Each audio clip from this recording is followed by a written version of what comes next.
Hi, my name's Martina Gleeson and I'm the GP Clinical Lead of South Eastern Sydney HealthPathways. And I'm here to help you introduce you to the HealthPathways COVID-19 Pathways so that you've got a resource that you can resort to during your consultations to give you up-to-date guidance that you can rely on. First off, I'd just like to introduce you to HealthPathways for those of you who are not aware of us or haven't used our service before. We're an online clinical guideline for clinicians to use during their consultations. It's a worldwide organisation, but mostly based in New Zealand with Australia and then some people in the UK also having their health pathways available to them. Each health pathway area has some clinical pathways, but the idea is that they are localised to reflect how things are done in our local area, and also with resources for you to help you identify where the local services are, so the local service provision, and you'll find that in the request pages. So South Eastern Sydney Health Pathways have pathways on clinical conditions that have had input from subject matter experts in our local area, and then you'll be able to find the clinics that are in our area to help you with your patient management if you need expert advice that's not available on the pathway. So let's start off by having a look at the home page that you'll come to if you're looking for us, and it will look like this.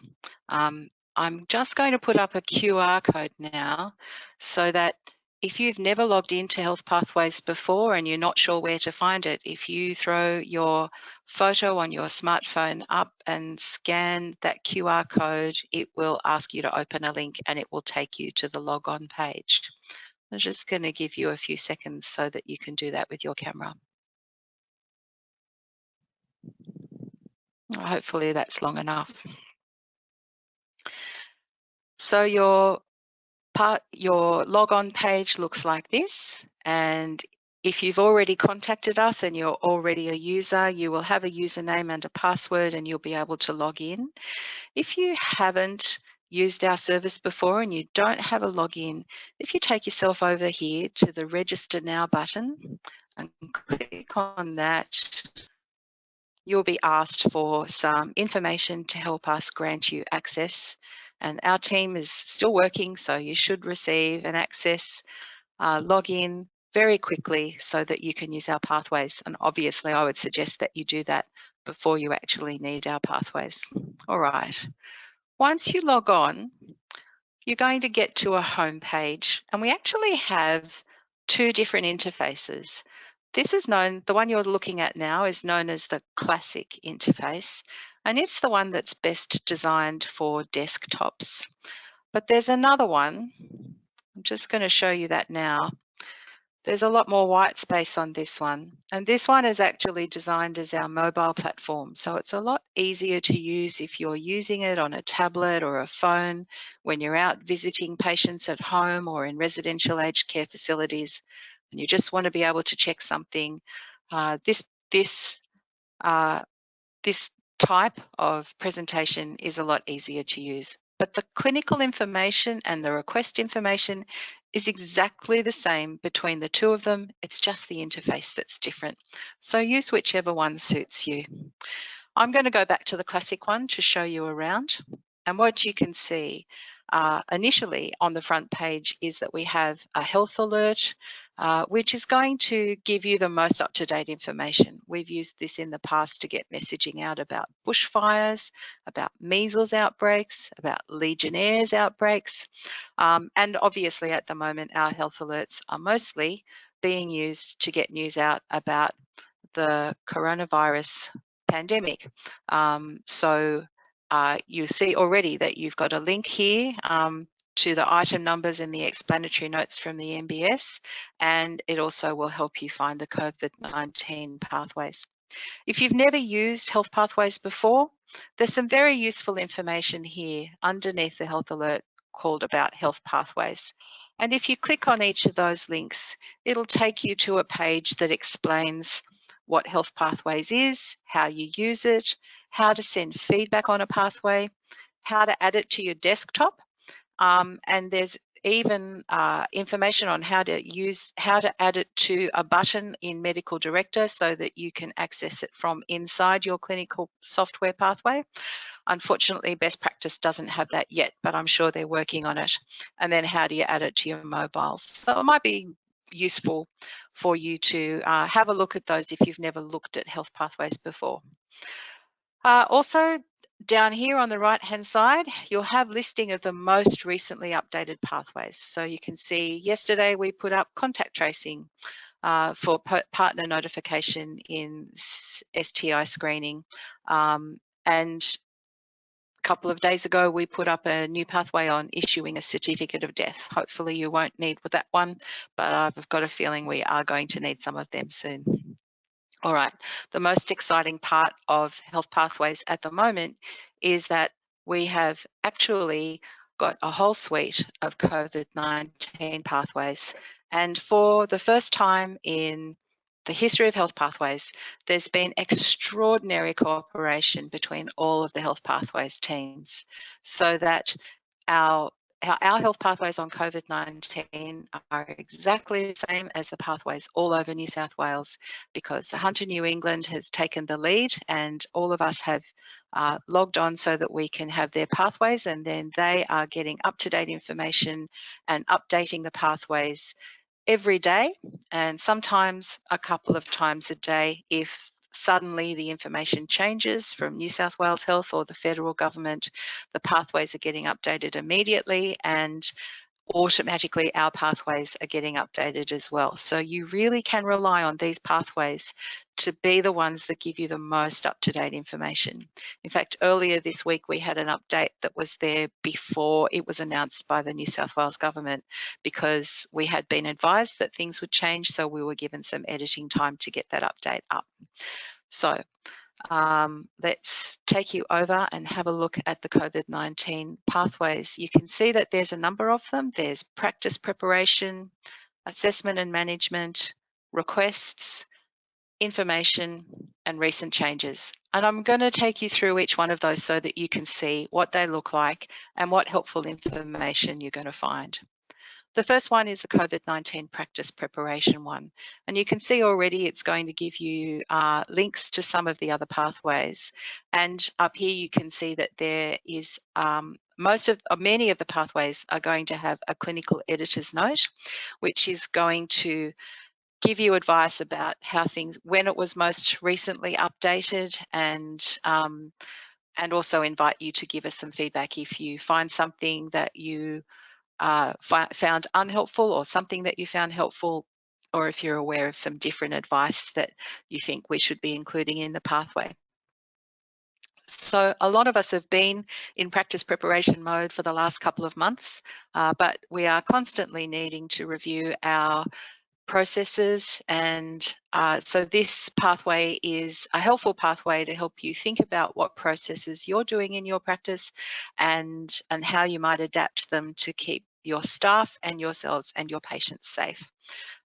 So it will take you through some suggestions for preparing your practice in terms of appointing a practice pandemic leader, and then giving you advice about rational use of personal protective equipment.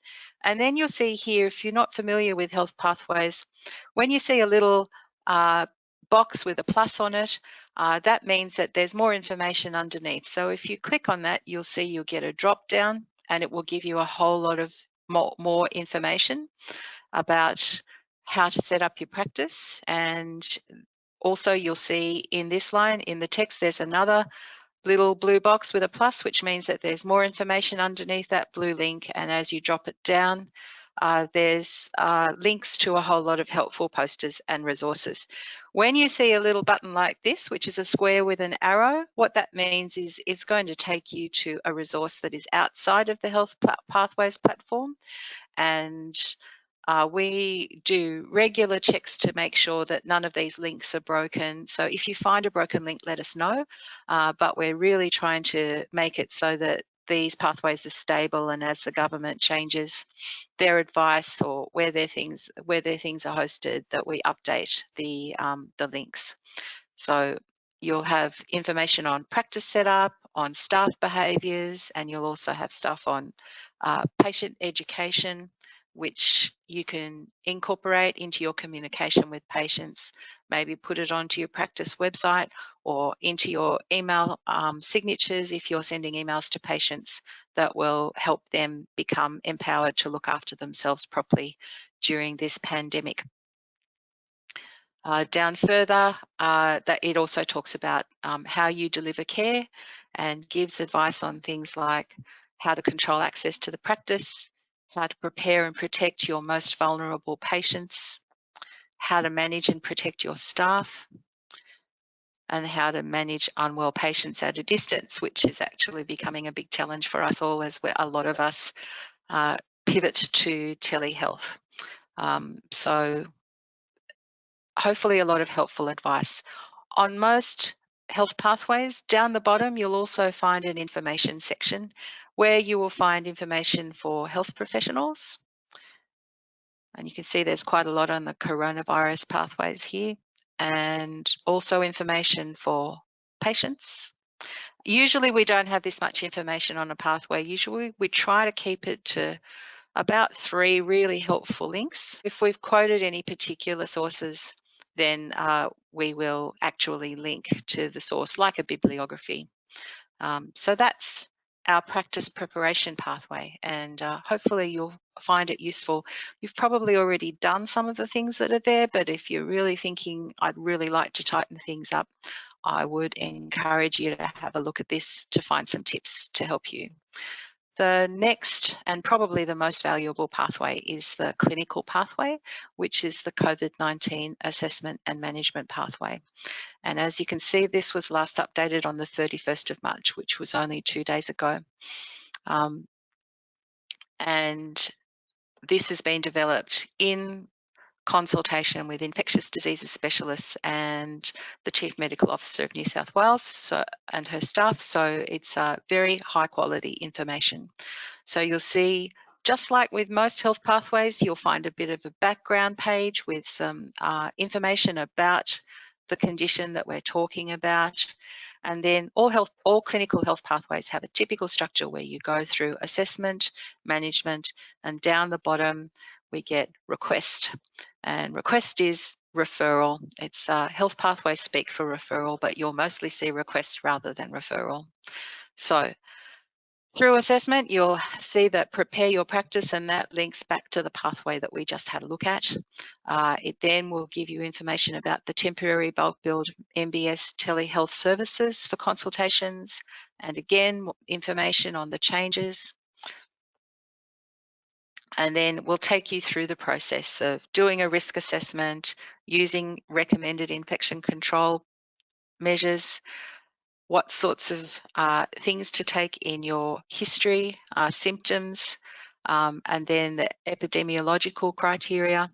I think we've actually taken the epidemiological criteria out of this part because it's becoming less and less relevant. And then examining the patient if you have the patient in front of you, and then arranging testing, and it has a link to the current New South Wales health testing guidelines. So as New South Wales Health changes those testing guidelines, this health pathway will still be relevant because we link straight to that page for you.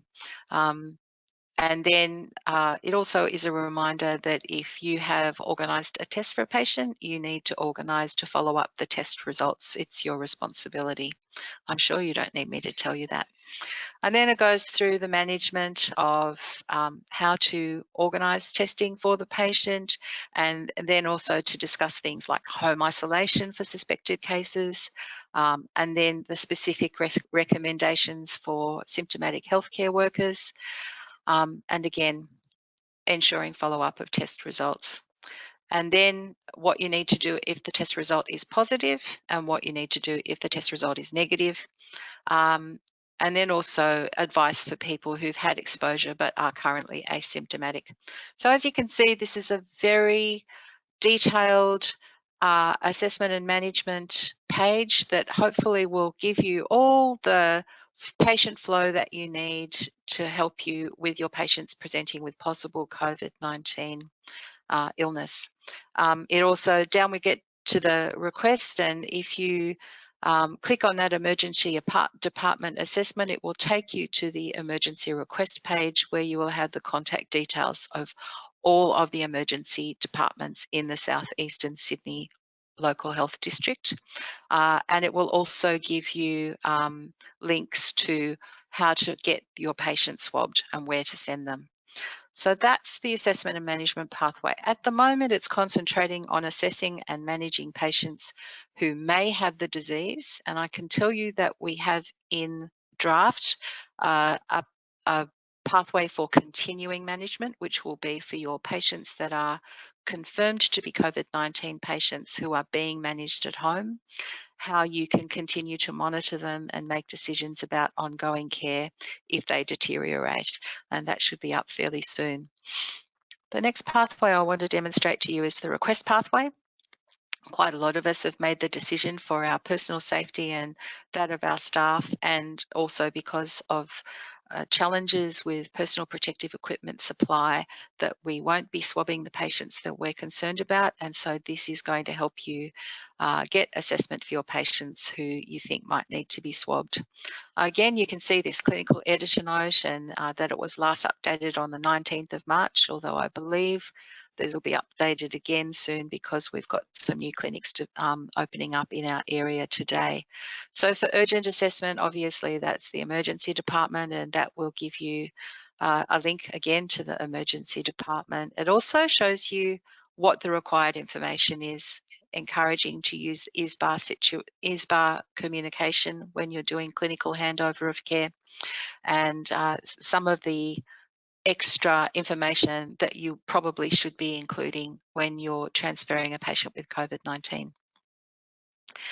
We've also got a section on how to organise swab testing for your patients. So this is really helpful.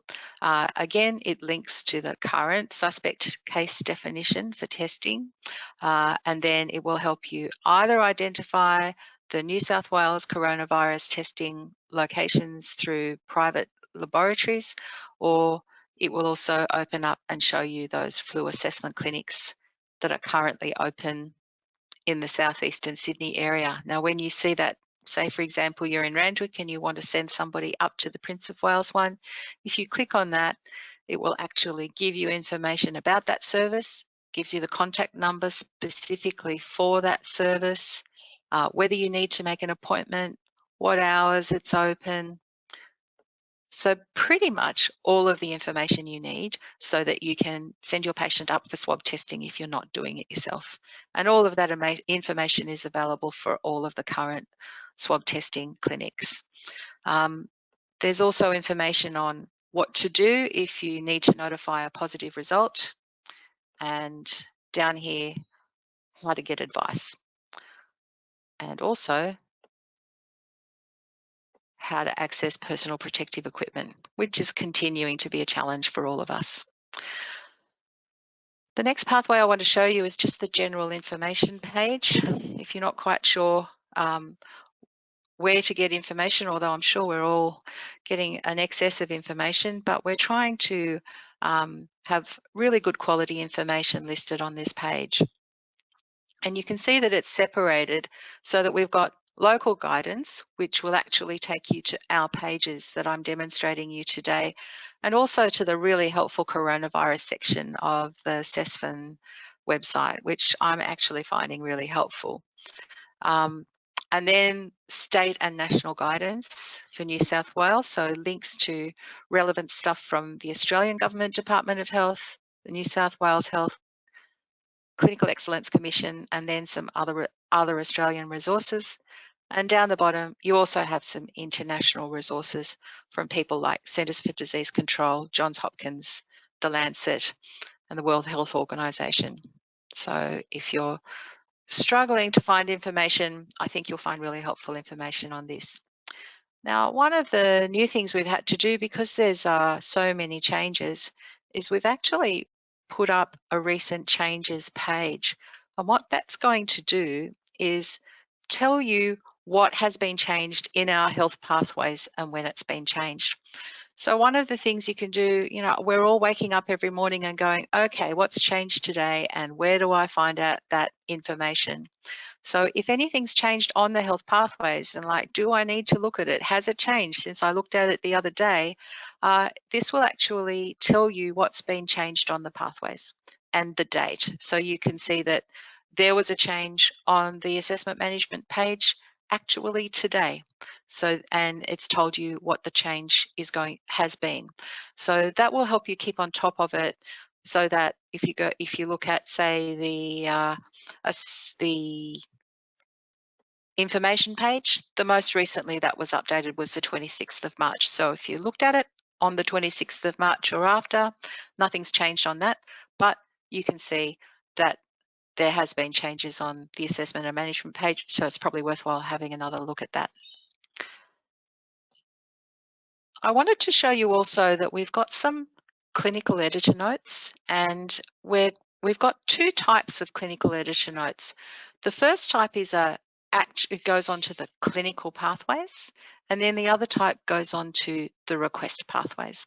So if we become aware that there's been a change in clinical information that is going to affect how you treat your patients, it's actually going to go onto the health pathway that is relevant to that clinical condition. So for example, we've been warned not to use nebulizers for people who are acutely unwell with asthma because the nebulizer aerosolizes the virus particle and makes it much more infectious. And so as soon as that information was released by the National Asthma Foundation, we put a clinical editor note onto our acute asthma pathway so that people who might not have been aware of that guideline when they open the acute asthma in adults pathway will see avoid using nebulizers where possible. So we're trying to help you across all of the clinical pathways when we find that there are changes that are relevant to our management of patients. The other kind of change is a change to the request pathway. And so, for example, we received information from the people providing lactation support that they're changing how they provide support. And so we went to our lactation support request page and put that note up so that people can access the most appropriate support, given that there's been a decrease in a lot of the face-to-face support to people because of the risk of transmitting infection. Now, there's another pathway coming for our coronavirus suite of pathways, and I'm going to show it to you on the draft site because it's not quite live, but we should have it live this week. And that's an impact on local services pathway. All of the districts that have health pathways are working on these, and not all of them have them up live yet because it's about trying to get the information from all of the local services. But every time we update one of our request pathways, like that lactation support pathway, it will come over so that you can view it on the impact on local services pathway. So at the moment, we have some general information like restrictions on visiting patients in public hospitals and how all non-urgent elective surgery has been cancelled in the local health district. And then as we get specific service information, for example, on the lactation support, child and family community support, we'll pop that into that changes in local services. And so that means that you should be able to go to one page to see what local services have been affected. We're really relying on the local health district to keep us up to date, and as soon as we find out anything that's changed, we'll be adding that to that pathway to help you. And I think that's pretty much everything that I was going to demonstrate to you. I did want to also let you know some of the other pathways that we're working very hard to develop quite quickly so that we can have them up for your assistance during this pandemic. I've told you about the ongoing assessment and management of COVID-19 patients that should be coming up very soon.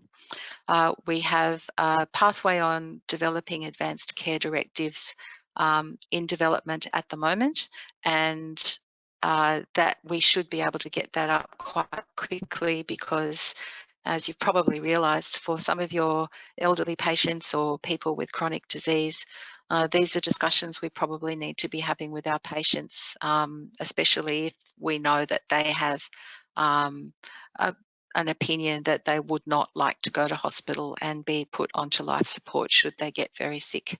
And for that reason, we're also working very hard in collaboration with the providers of palliative care in our local district to get some helpful information up for you on how to get some palliative care advice and what palliative care services are going to be available for patients in residential aged care facilities and at home.